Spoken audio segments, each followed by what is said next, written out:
திரு பெருமாள்மணி, நான் உங்களிடமிருந்தே தொடங்குறேன். இந்த விவகாரத்தில், சென்சார் விவகாரத்தில் திடீரென விஜய்க்கு ஆதரவாக ராகுல் காந்தி கருத்து வெளியிட்டதனுடைய பின்னணி என்னவா பார்க்குறீங்க? இல்லை, எப்போல்லாம் வாய்ப்பு கிடைக்கிறதோ அந்த நேரங்களெல்லாம் தாவேகாவுடன் ஒரு இணக்கமாக இருக்கிறோம் அப்படிங்கிறத காங்கிரஸ் காட்டிக்கொள்ள சமீப காலமாக தவறுவதே இல்லை. அப்படியாப்பட்ட ஒரு சூழல் தான் இப்போதும் தொடர்ந்து நீடிக்கிறது. என்னென்னா, இதில் இன்னும் ரொம்ப வெளிப்படையாக சொல்கிறதா இருந்தால், தாவேகாங்கிறது தங்களுக்கான ஒரு புதிய நல்வாய்ப்பாக இருக்கும் அப்படிங்கிற எண்ணம் காங்கிரஸில் பல பேருடைய மனதிலேயும் இருக்கிறது. அதில் ஒரு சிலர் அந்த எண்ணத்தை வெளிப்படையாக வெளிப்படுத்துகிறாங்க. சமூக வலைதளங்களில் வெளிப்படுத்துகிறாங்க, ஊடகங்களில் வெளிப்படுத்துகிறாங்க. அப்படி வெளிப்படுத்துகிறவர் ஒரு சிலர். ஆனால் பலருடைய மனதிலேயும் அந்த எண்ணம் இருப்பது போல் இருக்கிறது.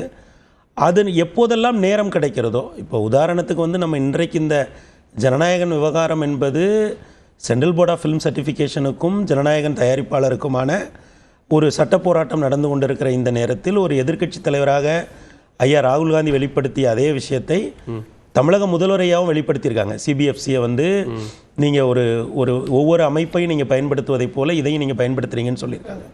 ஆனால் அதை தாண்டி களத்தில் என்ன நடக்குது அப்படின்னு பார்த்தீங்கன்னா, காங்கிரஸில் இருக்கக்கூடிய பலர் தாவேகாவோடு, குறிப்பாக ஐயா விஜய் அவர்களோடு தங்களுக்கு ஒரு நெருக்கம் இருக்கிறது போலவும் அல்லது அவரை தாங்கள் விரும்புவது போலவும் காட்டுகிற செயல்கள் தொடர்ந்து கொண்டே இருக்கிறது. அதில் ஒன்றாகத்தான் நாம் இதை பார்க்க வேண்டியதாக இருக்கிறது. கரூர் சம்பவம் நடந்த பிறகே கூட ஐயா ராகுல் காந்தி அவர்கள் ஐயா விஜய் அவர்களோடு தொலைபேசியில் பேசிய நிகழ்வு நிகழ்ந்தது உண்டு. அந்த காலகட்டத்தில் தமிழக முதல்வர் அவர்களே ஐயா விஜய் அவர்கள் மிக கடுமையாக விமர்சித்து கொண்டிருந்த ஒரு நேரத்தில் காங்கிரசினுடைய மிக முக்கியமான தலைவர், இன்னும் சொல்லப்போனால் அவர் அதிகாரப்பூர்வ தலைவராக இல்லாவிட்டாலுமே கூட இன்றைக்கு எல்லா முடிவுகளையும் எடுக்கக்கூடிய ஒரு இடத்தில் இருக்கக்கூடிய அவர் அவரோடு பேசியது அப்படிங்கிறது கவனிக்கத்தக்க ஒரு விஷயம். அதன் நீட்சியாக தொடர்ந்து வெவ்வேறு சம்பவங்கள் நடந்து கொண்டே இருப்பதை நாம் பார்க்க முடிகிறது. அதுதான். அதனால் என்னென்னா, பொதுவெளியில் காங்கிரஸ் எங்கெல்லாம் வாய்ப்பு கிடைக்குதோ அங்கெல்லாம் ஐயா விஜய் அவர்களோடும் தாவேகா அவர்களோடும் தாவேகாவுடனும் தங்களுக்கு ஒரு இணக்கம் இருக்கிறது, தங்களுக்கு ஒரு நட்பு. அதிகாரப்பூர்வமாக பேசக்கூடிய தலைவர்கள், உதாரணத்துக்கு தமிழ்நாடு காங்கிரஸ் கமிட்டி தலைவர் அவர் சொல்லும்போது, நாங்கள் திமுக கூட்டணியில் தான் இருக்கிறோம், இந்தியா கூட்டணியில் தான் இருக்கிறோம், தமிழ்நாட்டில் திமுக தலைமையிலான கூட்டணியில் தான் இருக்கிறோம், எங்களோட கூட்டணி சுமூகமாக இருக்குது, கட்சியில் அதிகாரப்பூர்வமற்ற கருத்துக்களை சொல்லக்கூடியதெல்லாம் ஏற்றுக்கணும் எடுத்துக்கணுன்ற அவசியம் இல்லை, அவங்க கருத்து சுதந்திரம் இருக்குது, அவங்க கருத்து சொல்கிறாங்க, ஜனநாயக நாட்டில் யார் வேணால் கருத்து சொல்லலாம் அப்படின்ற அடிப்படையில் தான் அதை அணுகிறாங்க. அது சரியான அணுகுமுறை நினைக்கிறேன். இல்லை சார், இப்போ நீங்கள் ஒரு கட்சி வெறும் சாதாரணமாக ஒரு சம்பவத்தில் ஓரிரு முறை அப்படி சொல்கிறாங்க அப்படிங்கிறதுக்கும், சிலர் இதை தொடர்ந்து அதை ஒரு கருத்தாக்கமாகவே உருவாக்கிக்கிட்டே வராங்க. அதுவும் சாதாரணமானவர்கள் இல்லை. திமுக அணியிலிருந்து திமுக ஆதரவோடு நாடாளுமன்ற உறுப்பினர்களாக தேர்ந்தெடுக்கப்பட்டவர்கள் பேசுவதை நாம் அவ்வளவு சீக்கிரமாக கடந்து போயிட முடியாது. அது வெறும் கருத்துரிமை சார்ந்தது மட்டுமே இல்லை. அவங்க கட்சியினுடைய தலைமை எடுக்கக்கூடிய முடிவு தானே இறுதி முடிவு, அதுதானே அதிகாரப்பூர்வமான. இல்லை சார், நீங்க கடந்த பல காலங்களில் பல கட்சிகளில் பல நாடாளுமன்ற உறுப்பினர்கள் அல்லது பல மூத்த தலைவர்கள் இந்த மாதிரி கருத்து சொல்லியிருக்கிறாங்க. ஆனா அதெல்லாம் நம்ம ஆத்தன்டிகேட்டடா எடுத்துக்கிட்டு பேசினது இல்லை இல்லையா? இல்லை சார், நம்ம அதை திமுக தலைமை ஆத்தன்டிக்கா எடுத்துக்க வேண்டிய தேவையில்லை சார். ஆனா நம்மை போன்ற ஊடகத்தில் விவாதிக்கக்கூடிய ஒரு அறிவார்ந்த சமூகம் அதை எடுத்துக்கணும். ஏன்னா அகில இந்திய காங்கிரஸ் கமிட்டியை பொறுத்தளவில் தமிழ்நாடு காங்கிரஸ் தலைவரை விட பதவியில் பலம் வாய்ந்தவர் யாருன்னா மேலிட பொறுப்பாளராக வரக்கூடியவர். அவர் ஆட்சி அதிகாரத்தில் பங்கு வேண்டும் அப்படிங்கிற கருத்தை திரும்ப திரும்ப சொல்றாரு. ஆட்சி அதிகாரத்தில் பங்கு அப்படிங்கிறது திராவிட முன்னேற்ற கழகத்தினுடைய நிலைப்பாடு இல்லை. இன்றைக்கு இந்தியா கூட்டணியினுடைய தமிழக தலைமை திராவிட முன்னேற்ற கழகம். அது ஆட்சி அதிகாரத்தில் பங்கு அப்படிங்கிற ஒரு விஷயத்தை சொல்லாத போது, இன்னும் சொல்ல போனால் பெரும்பான்மைக்கு குறைவான இடங்கள் இருந்த 2006ஆம் ஆண்டு ஆட்சி அமைக்கப்பட்ட போதே அவங்க ஆட்சி அதிகாரத்தில் யாருக்கும் பங்கு கொடுக்கல. அப்படியாப்பட்ட வரலாறுகள் எல்லாம் தெரிந்த போதும் நீங்க ஆட்சி அதிகாரத்தில் பங்கு அப்படின்னு திரும்ப திரும்ப பேசுறது இருக்குல்ல. இப்ப காங்கிரஸ் மேலிட பொறுப்பாளர் தமிழ்நாடு காங்கிரஸ் தலைவரை விடவும் சக்தி வாய்ந்தவர் அந்த கட்சியினுடைய கட்டமைப்பு. இங்க தமிழ்நாடு நீங்க சொல்றது சரிதான். இங்க தமிழ்நாடு தலைவர் தமிழ்நாட்டினுடைய அரசியல் சூழலையும் இந்த கூட்டணியினுடைய ஸ்ட்ரக்சரையும் புரிஞ்சுக்கிட்டு தானே இப்ப இங்க கூட்டணி ஆட்சிக்கு வாய்ப்பு இல்லை அப்படிங்கறத தெளிவுபடுத்துறேன். நீங்க சொன்ன மாதிரி தான் நான் வரேன். இப்ப நீங்க ஒரு எம்பியை விட ஒரு தமிழ்நாடு காங்கிரஸ் தலைவர் அது அதிகாரம் மிக்கவர், ஒரு எம்பி ஆட்சி அதிகாரத்தில் பங்கு வேணும்னு கேட்குறாரு. தமிழ்நாடு காங்கிரஸ் தலைவர் என்ன சொல்றாரு? இல்லை நாங்கள் திமுக கூட்டணியில் இருக்கோன்றாரு. அவருக்கு மேலே இருக்க மேலிட பொறுப்பாளர் என்ன சொல்றாரு? எங்களுக்கு ஆட்சி அதிகாரத்தில் பங்கு வேணும்னு சொல்றாரு. நாங்கள் வளர்ந்துருக்கோம், எங்களுக்கு ஆட்சி அதிகாரத்தில் பங்கு வேணும் அப்படின்னு சொல்ல. அதில் தப்புன்னு நான் நினைக்கல. ஏன்னா அவங்க ஒரு புதிய சக்தி எழுந்து வருகிற பொழுது அதை ஒரு நல்வாய்ப்பாக பார்ப்பதுங்கிறது யாருமே பண்ணக்கூடியதுதான். ஓகே, பட் இங்க எல்லாரும் என்ன பேசினாலும் இறுதி முடிவை எடுக்க போவது திமுக தலைவரும் ராகுல் காந்தியும் தான். தேசிய தலைமையும் இவங்களும் தான். ஆமா. ஆனா இப்ப தேசிய தலைமையினுடைய குரலா நீங்க யாரை பார்க்கணும்னா மேலிட பொறுப்பாளரை தான் பார்க்கணும்.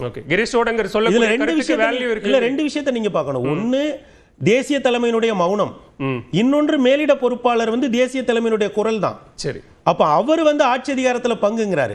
நான் அதுல தப்புன்னே சொல்லல. ஏன்னா அவங்க ஆட்சி அதிகாரத்தை விட்டு போய் 60 ஆண்டுகளுக்கு மேல ஆயிருச்சு. அகில இந்திய கட்சி இன்றைக்கு அகில இந்திய அளவில் 20% மேல வாக்கு வச்சிருக்காங்க. இந்தியாவை நீண்ட காலம் ஆண்ட ஒரு கட்சி. அப்போ ஒரு ஐயா விஜய் போன்ற ஒருவர் வருகிற போது அதை ஒரு நல்வாய்ப்பாக அவர்கள் பார்ப்பதுல எந்த தவறுமே இல்லை. ஆனால் இந்த குரல்களை எல்லாம் நம்ம இணைச்சு பார்த்தோம் அப்படின்னா அப்புறம் இதை தாண்டி நம்ம ஒன்ன பார்க்க முடியும். என்னன்னா இப்படி பேசுகிறவர்களில் அவங்க பொறுப்புகளை தாண்டி யார் யார் தலைமைக்கு நெருக்கமானவர்கள். இப்ப ஐயா பிரவீன் சக்கரவர்த்தி இருக்காங்க. அவங்க ஒரு ஆராய்ச்சி துறைங்கிற ஒரு துறையினுடைய பொறுப்புல இருந்தா கூட ஐயா ராகுல் காந்தியோடு நினைத்த நேரத்தில் பேசக்கூடிய ஒரு நெருக்கமான ஒரு அவருடைய உள்வட்டத்தில் இருக்கக்கூடியவர்களில் அவர் ஒருவர். சரி, அப்ப இது போன்ற புள்ளிகளை நம்ம இணைத்து பார்க்க வேண்டிய ஒரு தேவை ஏற்படுகிறது. இன்னைக்கு ராகுல் காந்தி பேசினதே கூட அதெல்லாம் காரணமா இருக்கும் அப்படின்னு பார்க்க வேண்டியிருக்கு. அவர்கள் தொடர்ச்சியா பேசினது, அவர்கள் நெருக்கமா இருக்கிறவங்க. ஜனநாயகன் குறித்து ராகுல் காந்தி கருத்து சொன்னால் அது தமிழ்நாட்டில் காங்கிரசுக்கான அல்லது காங்கிரஸ் நிலைப்பாடு குறித்த ஒரு விவாதத்தை உருவாக்கும். ஒரு லீடு தானே சார். ஓகே, எப்படி ஒரு லீடு தானே கொடுப்பாங்க அவங்க. இப்ப நாங்க ஒரே ஒன்று தானே சார். அவங்க திரும்ப திரும்ப என்ன சொல்றாங்க? நாங்க தாவேகாவோடையும் ஐயா விஜயோடையும் ஒரு நெருக்கமாகவும் ஒரு இணக்கமாக நாங்க இருக்கிறோம். பொதுவெளியில ஒரு பரஸ்பரம் ஒரு அன்பு பாராட்டுவது அப்படிங்கிறது உங்களுக்கு தெரியாது இல்ல. ஒரு புத்தக வெளியீட்டு விழால தானே ஐயா பீட்டர் அல்போன்ஸோட ஒரு புத்தக வெளியீட்டு விழால தான் 1991 பிரிந்த ஐயா ராஜு அவர்களுடைய மரணத்துக்கு பிறகு திமுக காங்கிரஸ் அந்த பாராமுகமாக இருந்தது. ஒரு புத்தக வெளியீட்டு விழால தான் அவங்க ஒரு ஐயா பீட்டர் அல்போன்ஸோட புத்தக வெளியீட்டு விழாவில் தான் திரும்ப காங்கிரஸும் திமுகவும் ஒன்று கூடுவதற்கான ஒரு வாய்ப்பு ஏற்பட்டது. ஆக எந்த ஒரு சிறிய நீங்க சொன்ன அந்த புத்தக வெளியீட்டு விழாங்கிறது ஒரு அதிகாரப்பூர்வமான விழா. அந்த விழால நடந்த நிகழ்வுகள் சரி, ஆனா இங்க யாரும் அப்படி இல்ல. எல்லாரும் தனக்கு ரகசிய சந்திப்பு நடக்குது, அது எங்களுக்கு தெரியாதுன்னு தமிழ்நாடு தலைவர் சொல்றாரு. நாடாளுமன்ற உறுப்பினர்கள் தனிப்பட்ட முறையில கருத்து சொல்றாங்க, அது அவங்களோட தனிப்பட்ட கருத்துன்னு தலைவர் அதை சொல்றாரு. இல்ல சார், நீங்க திமுக அதிமுக பார்ட்டி ஸ்ட்ரக்சர் மாதிரி காங்கிரஸை பார்க்க கூடாது. காங்கிரஸ்ல அகில இந்திய குரல்கள் ஒன்று இருக்கும். அவங்க ஒரு இண்டிபெண்டன்ட் பார்ட்டி தான். இப்ப அவங்க இருக்கிறதுலே இப்போ ஐயா வேலுச்சாமி ஒன்று சொன்னாங்கல்ல, நாங்க வெள்ளைக்காரனே எதிர்த்து போராடினவங்க, நாங்க எங்க வாய்ஸ் இண்டிபெண்டன்ட் வாய்ஸ் எங்களுக்கு இருக்குன்றாங்க. அந்த இண்டிபெண்டன்ட் வாய்ஸ்ல யார் யாருக்கு நெருக்கமா இருக்காங்க, யாரை இன்ஃப்ளூயன்ஸ் பண்ணக்கூடிய இடத்துல இருக்காங்க அப்படிங்கிறதெல்லாம் தான் நம்ம இணைத்து பார்க்க வேண்டிய ஒரு இடத்துல இருக்கும். ஆக அப்படி பார்க்கிற பொழுது இப்ப காங்கிரஸ்க்கு ஒரு நல்வாய்ப்பா ஏறக்குறைய அவங்க எம்பிக்கள் பெரும்பாலான எம்பிக்கள் 50களில் இருக்காங்க, 50± அந்த ஏஜ்ல இருக்கிற எம்பி. அவங்க எல்லாருக்குமே இன்னொரு 10-15 வருடம் ஒரு நல்ல அரசியல் வாழ்க்கை இருக்கிறது. அப்போ அவங்க என்ன நினைக்கலாம், நம்ம இன்னும் தாவேகாவோட போனா நம்மளுடைய அரசியல் அதிகாரம் இன்னும் பிரகாசமா இருக்கும், நம்ம ஒரு ஆட்சி அதிகாரத்துக்கு வரக்கூடிய வாய்ப்பு இருக்கும். எம்பிக்கள் மட்டும் ஏன் குரல் கொடுக்குறாங்க அப்படிங்கிறதும் ஒரு முக்கியமான கேள்வி. எம்பிக்கள் மட்டும் இல்ல சார், பிரவீன் சக்கரவர்த்தி எம்பி சீட் மறுக்கப்பட்டவர் சார். காங்கிரஸ் விரும்பி இந்தியா கூட்டணி அதை மறுத்தது. கடைசி நேரத்துல தான் மயிலாடுதுறை வேட்பாளர் மாற்றப்பட்டார். இந்த விவரங்கள் நம்ம எம்பி கேடர்ல தானே வருது. இல்ல சார், அதான் நான் சொல்றேன், அவர் மறுக்கப்பட்டவர். அப்போ இதுல என்னன்னா வெவ்வேறு இடங்கள்ல இருந்து இந்த குரல் வருது. ஐயா திருச்சி வேலுசாமி இதுவரை எந்த சட்டமன்ற பாராளுமன்ற உறுப்பினர் எதுவுமே இல்ல, நீண்ட கால காங்கிரஸ் உறுப்பினராக இருக்கிறார். ஐயா பிரவீன் சக்கரவர்த்தி வேறொரு பின்புலம் கொண்டவர், வேற சில எம்பிக்கள் வேறு பின்புலம் கொண்டவர்கள். ஆக வெவ்வேறு இடங்களில் இருந்து இந்த குரல்கள் வருகிறது. அத்தகைய சூழல்ல இன்றைக்கு ஐயா ராகுல் காந்தியினுடைய அந்த ட்வீட் ஒரு உங்க தலைப்புல குறிப்பிட்டதை போல அதில் வெளிப்படுவது அரசியல் தான். முதல் சுற்று வாதமா எடுத்துக்கிறேன், நம்ம தொடர்ந்து பேசலாம்.